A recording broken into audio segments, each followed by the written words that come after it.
Alors d'abord, chers amis, excusez-moi d'être en retard parce qu'il y avait ces terribles bruits qui ne pouvaient cesser que lorsque la compétition de basket aurait commencé. Donc nous avons laissé le basket démarrer pour être tranquille entre nous. Bon, je suis heureux d'être ici. On m'a bombardé parrain de cette manifestation. Je ne sais pas si j'en suis digne. Enfin, ils l'ont cru. Alors on va leur laisser croire. Et on m'a demandé d'évoquer ce que nous devons tous faire ensemble pour que le petit bébé qui est né cet après-midi à Paris puisse avoir un avenir décent sur une terre où il y aurait encore des ressources et qui ne serait pas complètement pollué.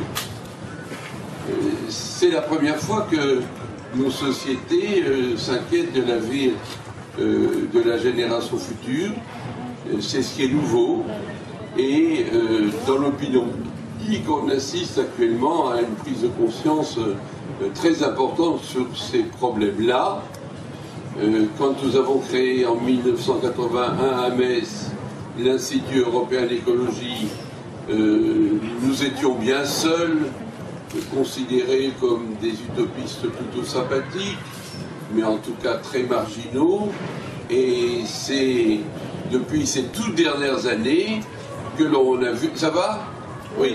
Que l'on a vu la prise de conscience se faire, et se faire très fortement. Qu'est-ce qui fait qu'aujourd'hui, une majorité de citoyens, dans les pays évolués en tout cas, ait pris conscience de l'urgence écologique? Je crois que c'est le réchauffement climatique dont chacun s'aperçoit qu'en effet, sur le plan du climat, il se passe quelque chose. Alors on a eu des épisodes assez violents, je ne vais pas les repasser tous en mémoire. Le dernier cyclone en Birmanie aurait fait, paraît-il, 200 000 morts. Ce qu'on constate, c'est que les anomalies météorologiques sont à la fois plus nombreuses et plus violentes. Et on fait un lien entre ce réchauffement et la manière dont nous avons brûlé depuis 150 ans les combustibles fossiles, le gaz, le pétrole et le charbon, en dégageant du gaz carbonique dans l'air. Ce gaz carbonique crée l'effet de serre, c'est-à-dire qu'il empêche la chaleur qui touche le sol de se réfracter, de sorte que tout se passe comme dans une serre où la chaleur, vous le savez bien, s'accumule. Alors on peut débattre là-dessus. Certains disent on n'est pas tout à fait sûr.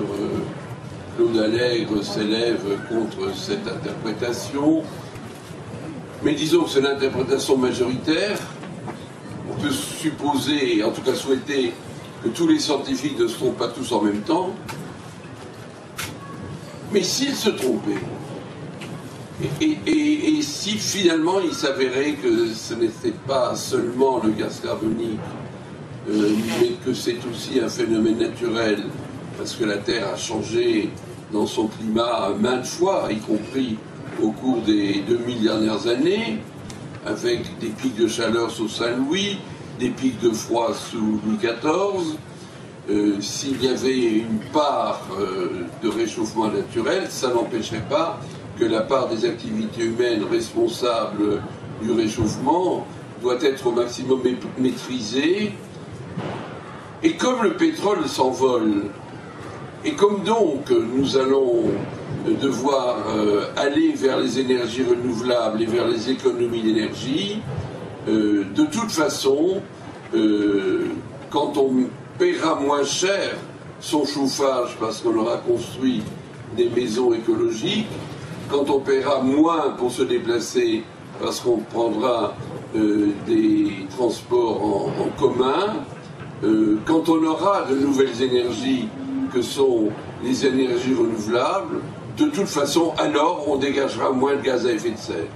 Donc, quoi qu'il arrive, les stratégies mises en place pour faire face à la fin du pétrole qu'on localise, disons, dans 40 ans, sont tout à fait nécessaires, et les orientations qui vont être prises dans les lois qui vont suivre le Grenelle de l'environnement de l'année dernière sont des orientations auxquelles nous devons tous adhérer, quelle que soit finalement la position des scientifiques, même si elle est débattue. C'est mieux de dépenser moins en chauffage, c'est mieux de dépenser moins dans sa voiture, c'est mieux de faire des économies d'énergie, puisque de toute façon, à ce moment-là, on a un bénéfice pour son portefeuille, et par-dessus le marché, on diminue les dégagements de gaz carbonique, si tant est que ce sont eux, comme je le pense, qui sont responsables du réchauffement climatique. Ce qui est inquiétant dans ce réchauffement, c'est, comme je le disais, qu'il y aura des modifications très importantes du climat, de la météorologie en particulier. Et surtout, ce qui m'inquiète, c'est de constater avec les scientifiques que la banquise arctique fond extrêmement vite, beaucoup plus vite que prévu, et que le réchauffement sera peut-être plus important qu'on ne l'a cru, et que par conséquent, ces conséquences seront peut-être plus fortes aussi qu'on ne l'a cru. On évoque la montée de la mer. Dans les rapports du GIEC, le groupement international d'experts sur le climat, la mer était censée monter, disons, au maximum à la fin du siècle de 50 cm. Maintenant, les mêmes experts disent que ça serait plutôt 1 mètre que 50 cm, mais 1 mètre, c'est tous les atolls sous l'eau, c'est le Bangladesh sous l'eau, c'est une partie de la Hollande sous l'eau, c'est la Camargue sous l'eau, c'est des gens qui n'ont plus de chez eux, c'est des gens qu'il faut par conséquent déménager, ce sont des migrants écologiques. L'ONU dit qu'il y en aurait entre 100 et 200 millions. Quand on voit les difficultés qu'on a avec les problèmes d'immigration, c'est un bouleversement complet.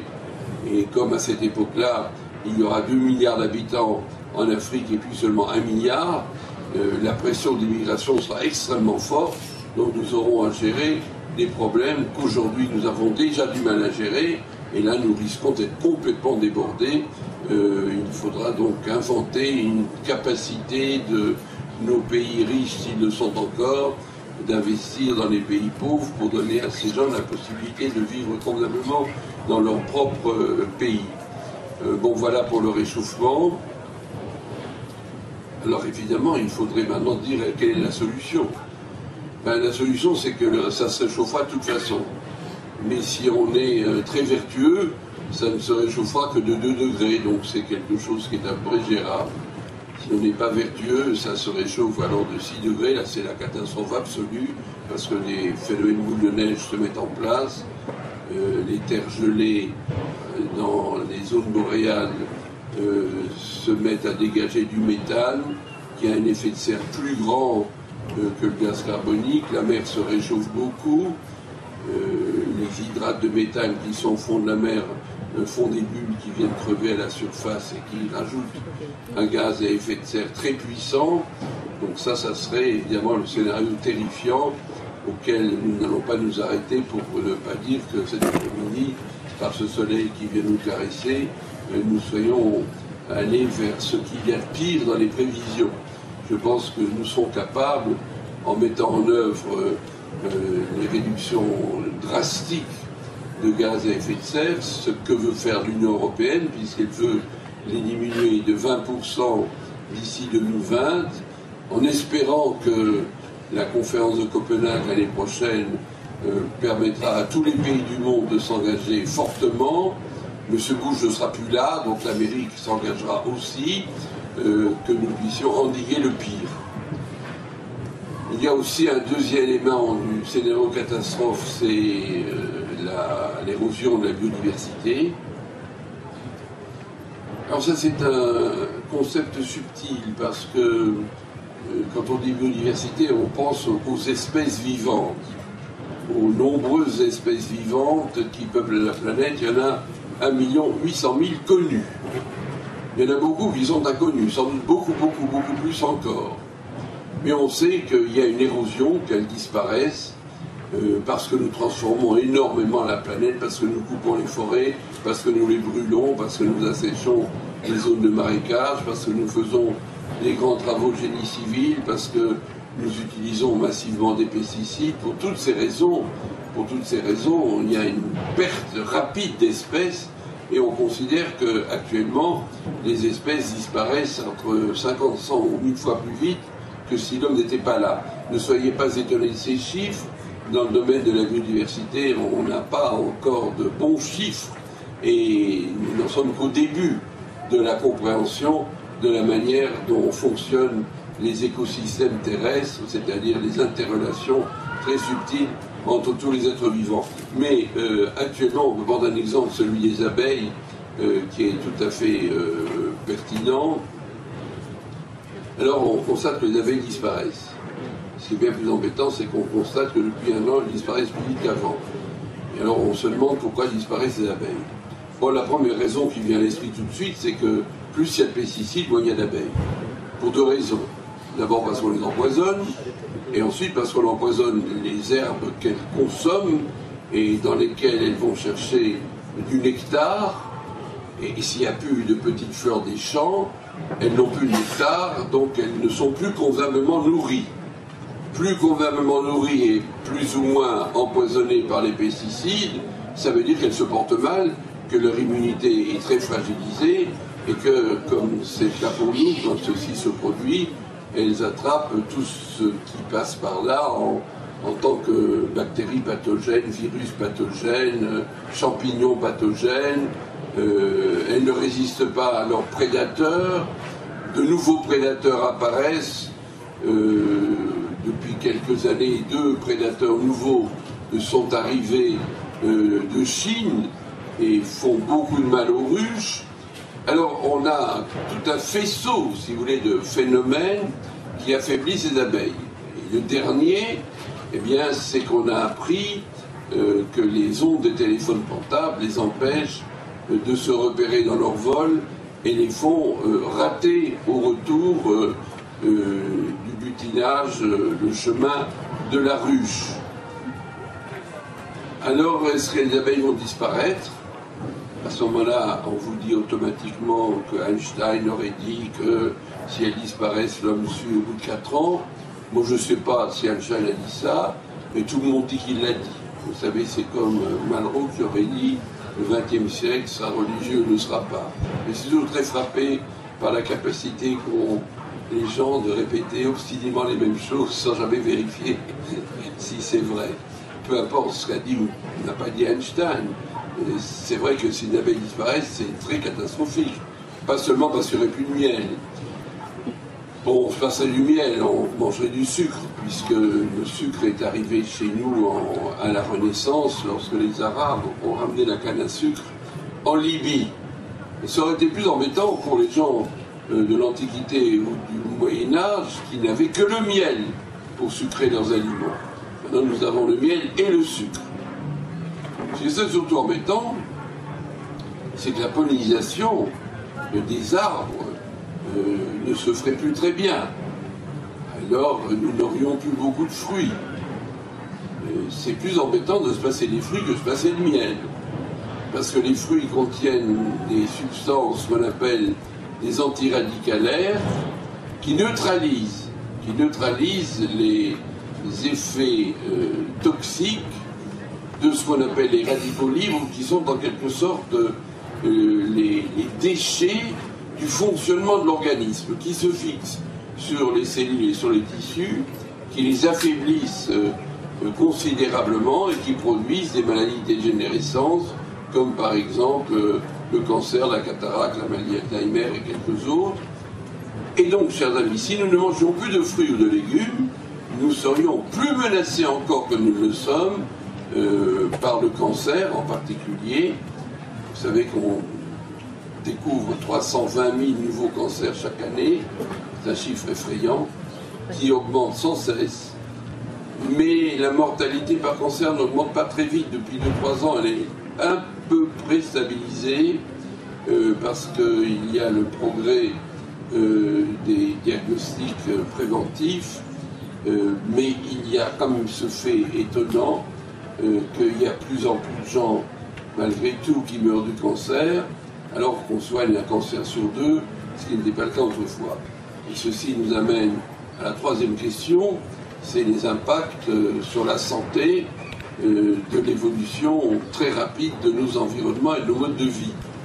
Quand j'étais un petit garçon, pendant la Deuxième Guerre mondiale, dans une ferme de l'Auvergne profonde, où le mot technologie n'existait pas et la chose non plus, nous n'avions pas de voiture, pas d'électricité, pas de téléphone, enfin rien, ce qui ne m'a pas empêché d'être un enfant merveilleusement heureux, parce que jouer sur une console de jeu ou jouer dans le foin, c'est toujours jouer, et Dieu sait que nous jouions bien dans le foin, vraiment, et que nous grimpions dans les arbres, et que nous allions nous baigner dans la rivière, parce qu'elle n'était pas polluée.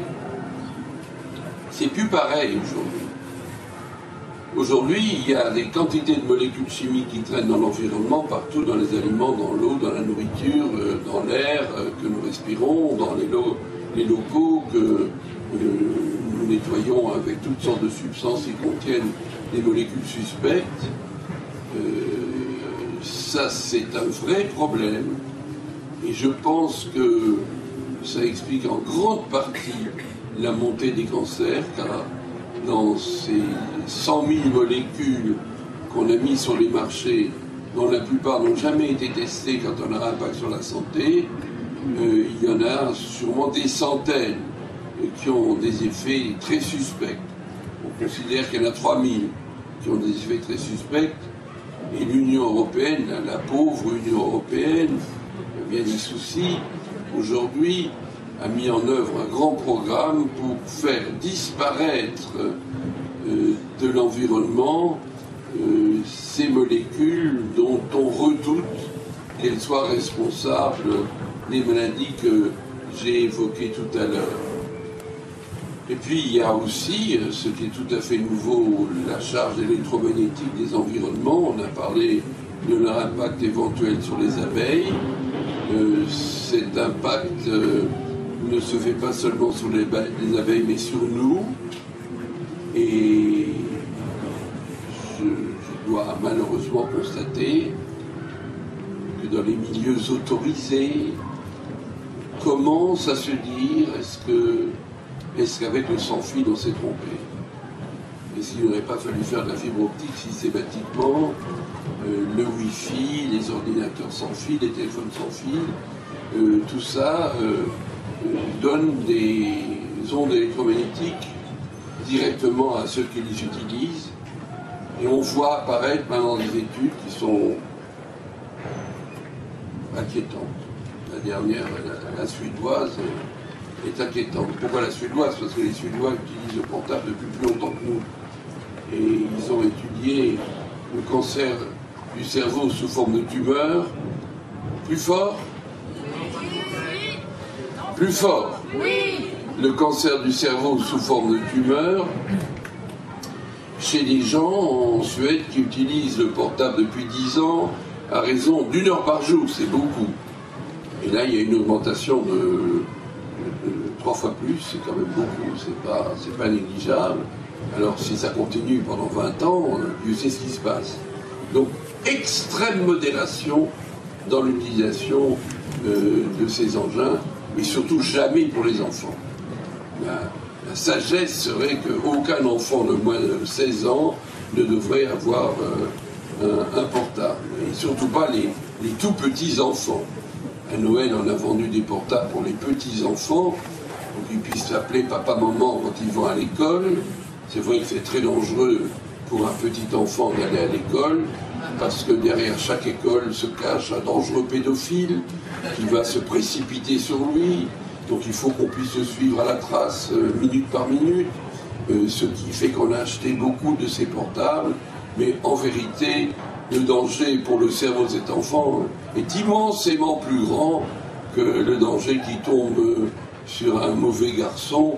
Ça, c'est extrêmement peu probable. Vous savez, vous avez vu l'étude, je pense, qui nous dit qu'il y a moins de pédophiles aujourd'hui qu'il y en avait il y a 50 ans, mais comme on en parle beaucoup plus, on voit qu'il y en a partout. Non, il n'y en a pas partout, Dieu merci.